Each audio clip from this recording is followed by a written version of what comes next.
Next, I will give you some information for background about chocolate, team qualification, problem statement, distribution, competitors, market analysis, and recommendations. Recently, chocolate become popular and popular because it's really delicious. But does everyone know its benefits? It can decrease stroke risk.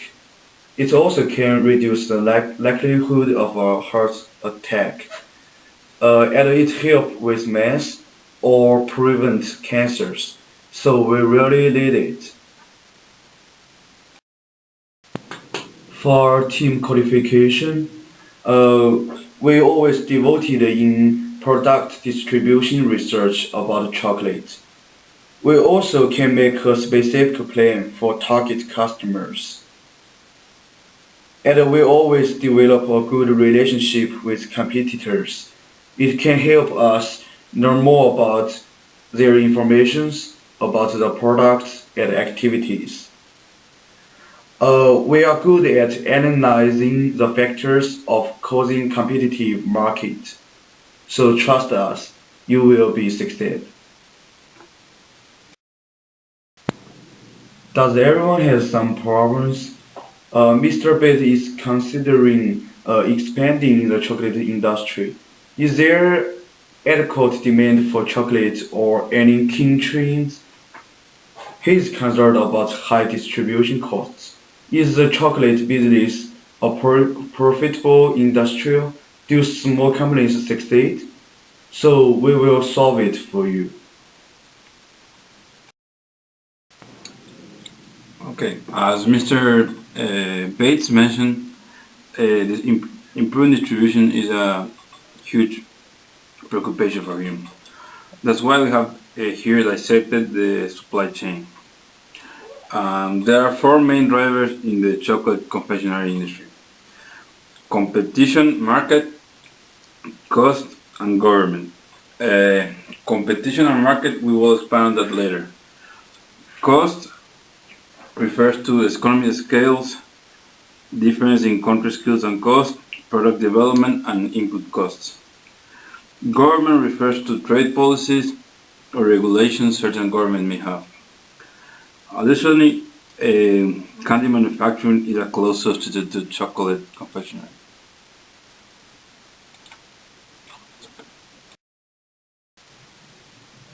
Suppliers for this industry include dairy products, fruit and nut growers, margarine and cooking oil processing, sugarcane harvesting, and syrup and flavoring products, while the demand comprehenses confectionery wholesaling, supermarkets and grocery stores, convenience stores, specialty food stores, and end consumers. Distribution can be summarized in three broad functions that can be performed by a channel member: the exchange function of buying and selling, the physical distribution function of transportation and storage, and facilitating function of standardization, marketing, financing, risk bearing, and the market information and research. Improving the supply chain can be a good opportunity to increase operational efficiency, reduce costs, and gain competitive advantage. A manufacturer must determine which channels of distribution should be used in order to maximize profit. That's why effective distribution consists in three steps: the selection of the appropriate channel. This is a critical management decision. Then the management of those channels selected, and finally evaluating and measuring the operations through the channel used. There are three main players in the chocolate industry.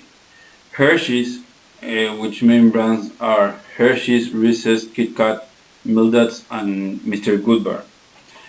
The Hershey Chocolate Company is the largest chocolate manufacturer in North America. Hershey sells in more than 50 countries worldwide, and although most of its revenue comes from the US.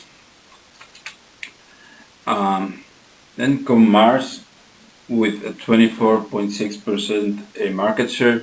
Their main brands are M&M's, Snicker, Dove, Milky Way, Mars, Twix, and Three Musketeers. Mars is also headquartered in the US and it has a presence in the chocolate confectionery industry, pet food, and beverage market, and it services over 73 countries. Finally, the other big player is Nestle with almost 10% of market share. Their main brands are Nestle, 100 Grand, Baby Ruth, and Nesquik. Nestle is a Switzerland-based multinational company and one of the largest food manufacturers in the world. It had a wide range of products, included chocolate, dairy, and pet food. But there's also there's a remaining 36%, which are comprehended by smaller companies and chocolate confectionaries like Mondelez and Russell's Sugar Candies. Now let's take a look at the market overview for the chocolate industry. As you can see by this picture, this market brings in a lot of revenue, as well as it has a lot of profit, setting at $2.1 billion. However, entering this market is not an easy task to do, as there is some barriers to entrance. One is there's high level competition with some companies already established, as we mentioned before, with the top big companies in this market. There are also some resources that aren't accessible by small companies, so that's a disadvantage for any new companies that want to get or be part of this market. As well as there are some established companies that already have contract with buyers already, so they already have their chocolates sold to a certain buyer. And according to Minto, kids on average buy more chocolate candy bars than adults, so kids are the main target in this market.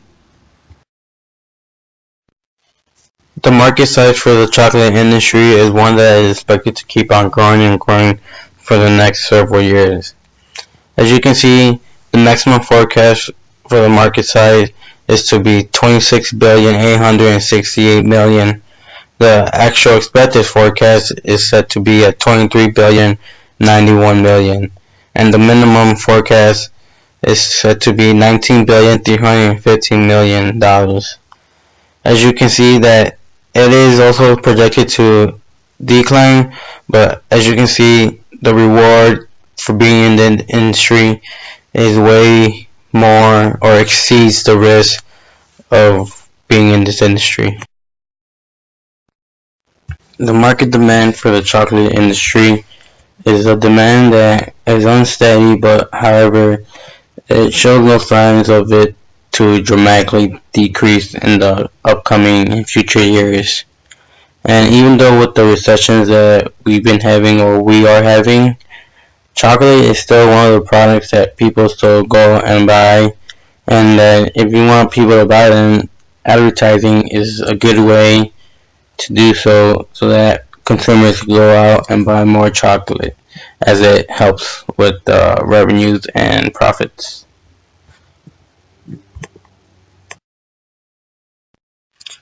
Let's take a look at the market segmentations. As you can see that it is divided into four parts or four main parts that of the chocolate industry.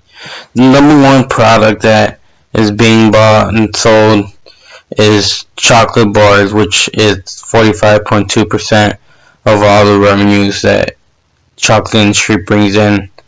And the others is box chocolate at 29.8%, box chocolate at 15%, and then the other 10% are other chocolate based confectionery. Let's take a look at the market trend. The demand for imported chocolate is increasing in the US and is continuing or is expected to continue to grow. And the prices in cocoa and other ingredients that go into making chocolate are expected to increase as well.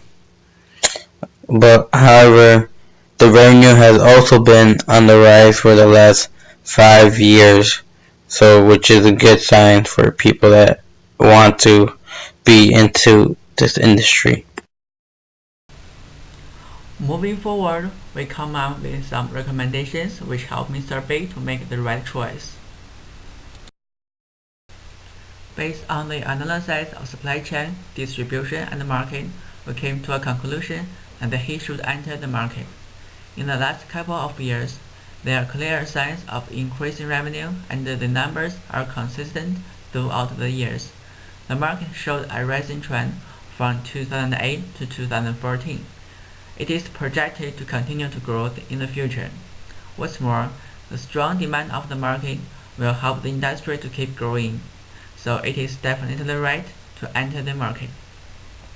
Are consistent throughout the year. Furthermore, two ways of entering the market are recommended, namely co-branding and buying a company. There are well-established chocolate companies with strong brand loyalty in the market, like Hershey's and Kraft. That is why we believe co-branding is the best route we can take. This could potentially have greater market penetration, and co-branding is a powerful tool when introducing a product into the market. Buying a new company could avoid starting up a whole new one from the beginning. The big players are already in the industry. If he wants to build a new brand of chocolate, there would be much time and money to invest, and there is no guarantee that it will succeed. Acquiring a company that is already in existence is a better strategy. Here are our citations, and thank you for listening.